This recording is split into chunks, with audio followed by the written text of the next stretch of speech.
Olá! Em nosso quadro Segura Essa com Geisa Vale, hoje vamos falar de casos de condenação de advogados. Segura essa?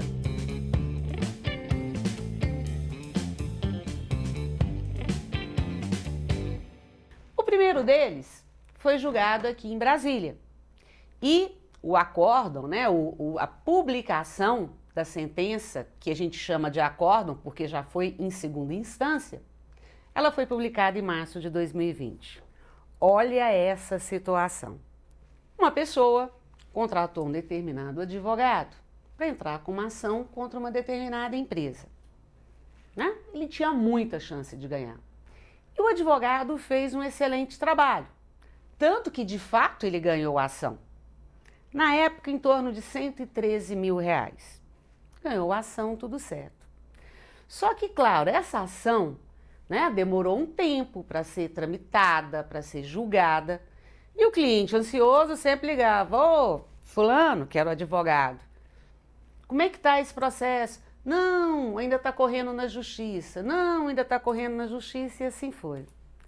Vocês não acreditam que esse processo foi dado ganho de causa para esse cliente, porém, quando o advogado foi verificar, ele perdeu o prazo para pedir a execução da sentença? Como assim?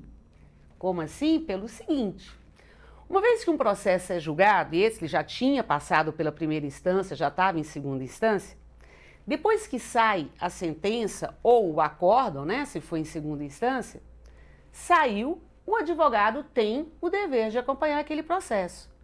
Uma vez que saiu a definição de que o cliente dele havia ganhado, a outra parte que perdeu simplesmente não vai lá, preenche o cheque e vai procurar o cliente que ganhou para pagar, não. O advogado da parte que ganhou tem que entrar com uma outra ação, com outro processo, que é uma ação de execução, onde vai determinar, a justiça vai determinar que a parte que perdeu pague. Aí vai ver se tem dinheiro, se não tem dinheiro em conta, se vai, como diz, utilizar bem, se vai bloquear, se vai fazer penhora, enfim. A outra pessoa realmente vai ter que comparecer e pagar. Só que existem prazos. Uma vez que ele ganhou, esse advogado tinha que ter acompanhado, tinha que ter visto o resultado da ação e tinha que ter entrado com a ação de execução. Simplesmente, o advogado perdeu o prazo para entrar com a ação de execução. O que aconteceu? O processo foi arquivado e o cliente que ganhou não ganhou nada. Claro que esse cliente não aceitou essa situação, mesmo porque ele já estava cobrando o advogado, Ele contratou outro advogado e entrou com um processo contra esse advogado por má prestação de serviços. Pois bem, o advogado foi condenado a pagar o valor que ele teria direito de receber, mais danos morais, mais honorários de sucumbência. Ou seja, é uma coisa simples, Quando eu falo que eu recebi aquela indenização, que tem a sentença, aquela indenização tem que vir, de fato, para mim, como um todo.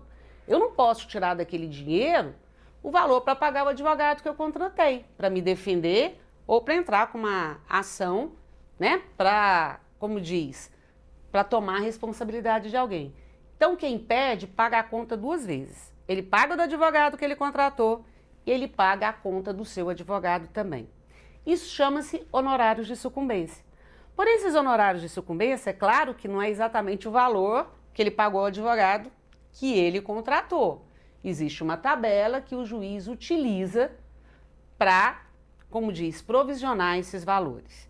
Mas ainda assim, essa pessoa, esse advogado que perdeu, teve que pagar tudo isso. Quando foi julgada, essa ação já estava em quase R$120 mil de prejuízo. Com as correções monetárias, as multas, juros e tudo mais, imagina quanto que não vai ficar essa conta. Pois bem, esse caso aconteceu. E dentro dessa história, se esse advogado tivesse apenas contratado o seguro de responsabilidade civil profissional, toda essa conta seria pago pelo seguro. Não é interessante?